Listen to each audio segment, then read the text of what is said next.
Hello, good morning, नमस्कार, सत श्री अकाल, आदाब। I welcome you all to our channel हर हर घर में हेल्दी हार्ट। मैं आपका doctor JVP Rao, senior consultant cardiologist, specialist in interventional heart failure and rehabilitation, founder and CEO Hriday heart clinic and medi heart care foundation, Nashik, Maharashtra. आज अपना ये episode में एक इम्पोर्टेंट टॉपिक के बारे में अपन डिस्कशन करेंगे। आज what is that important topic and ये क्यों इतना इम्पोर्टेंट बोल रहा हूँ मैं।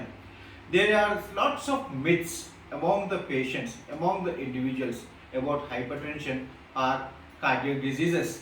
ऐसा मिथ्स है कि गोली लिए तो जिंदगी भर गोली खाना है, गोली ने तो बंद करना है, गोली ने तो छोड़ दीजिएंगे। आज तो आपको तो पता है कि all the most of the people self medication इतना ज़्यादा हो गया है कि सेल्फ मेडिकेशन ज़्यादा हो गया कि मेडिकल शॉप में जाना और दवा लेना एंड सेल्फ ट्रीटमेंट करके कॉम्प्लिकेशंस में जाना है।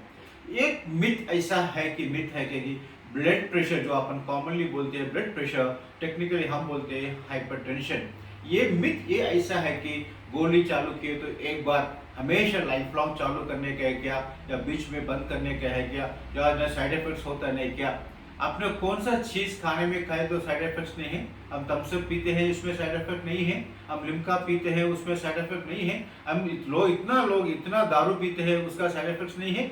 जो ये हार्ट का ब्लड प्रेशर कमी करने के दवा से साइड इफेक्ट्स होता है क्या? I don't think so. ये बहुत गलत सोच है। फॉर एग्जाम्पल, एक छोटा बच्चा है, 1 साल तक हुआ है, 1 साल बाद में और इसे खाना खिलाए तो जिंदगी भर इसको खाना खिलाने बोल के अपन खाना खिलाने बंद करते हैं क्या? नहीं ना। ये भी ऐसा ही है।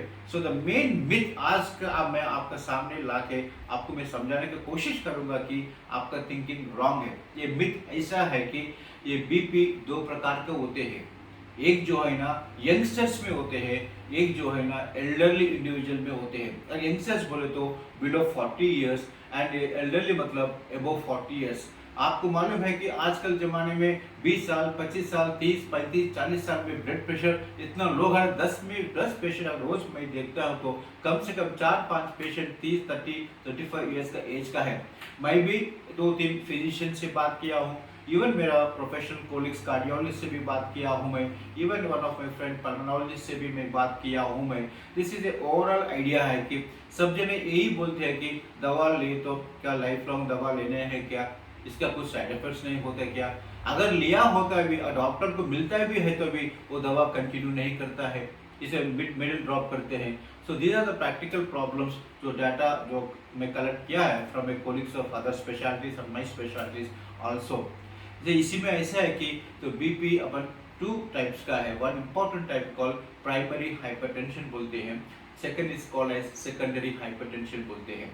जो प्राइमरी हाइपरटेंशन में अपने को बीपी के लिए what is the cause, what is the exact reason, ये प्रॉब्लम क्या है, there is no any problem, कुछ कॉज नहीं दिखता है, उस बीपी को अपन जो है ना कंट्रोल करना पड़ता है। ये कंट्रोल करने के लिए सिर्फ अपन मेडिकेशन से ही हम कंट्रोल कर सकते हैं, और नहीं करने से ये फर्दर हार्ट कार्डियक कॉम्प्लिकेशंस देता है। सेकेंडरी बीपी है, सेकेंडरी हाइपरटेंशन। हम इस सेकेंडरी हाइपर मतलब कुछ वजह होते हैं, कुछ रीजंस होते हैं, कुछ प्रॉब्लम्स की वजह से ये बीपी का बीमारी आते हैं। ये बीमारी अगर मालूम होने मतलब जो है ना एक डॉक्टर को जो है ना पेशेंट्स का इन्वेस्टिगेशंस करना बहुत जरूरत है। मोस्ट ऑफ द पेशेंट, ये भी सेकंड टॉक आया है हमारे डिस्कशन में, नहीं ये डॉक्टर के पास गए तो इतना टेस्ट लिखते हैं, वो टेस्ट कराना पड़ता है, ये टेस्ट कराना पड़ता है। ये जरूरी है, ये मैंडेटरी है, क्योंकि अगर अपने को आपका बीपी का कुछ भी रीजन पता होता है तो उसे ट्रीटमेंट करने से आपको जिंदगी भर गोली लेने की जरूरत नहीं पड़ता है। You can stop the medication then and there itself. The पहले कॉज कैसे, इसी के कारण की वजह से एक डॉक्टर ने, एक स्पेशलिस्ट ने, एक कार्डियोलॉजिस्ट ने एक पेशेंट को जो है ना इन्वेस्टिगेशंस करना मैंडेटरी है। Remember it, it is a mandatory है। नहीं तो आपके जिस्म में, आपके बॉडी में क्या हो रहा है, क्या है, कैसा पता लगेगा। तो मेरा सिंसियर एडवाइस ये है कि, सिंसियर रिक्वेस्ट है कि एवरी इंडिविजुअल का रिस्पॉन्सिबिलिटी बनता है कि आप अपने खुद का जो है ना बीपी कौन सा टाइप का बीपी है, सो वो सिर्फ डॉक्टर ही पता लगा सकता है। थोड़ा इन्वेस्टिगेशन करना पड़ता है, अपन को सहना पड़ता है, और those investigations which is mandatory and we should go for that investigations compulsory to rule out whether there are any causes और not, or there is no any cause, then it is a mandatory कि lifelong हम medication लेना पड़ता है। So final take home message to one and all is that अगर हम medication बंद करना चाहते हैं secondary to any reason of diseases, वो definitely बेशक हम बंद कर सकते हैं।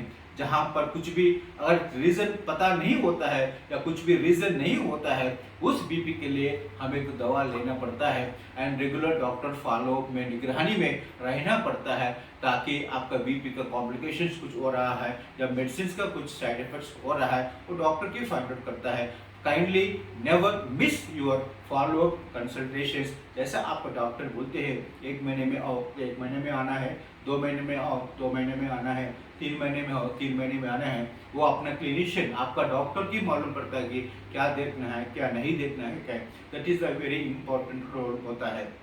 So never miss your follow-ups and kindly never do self-medication which is dangerous for your life threatening itself. Okay, thank you very much.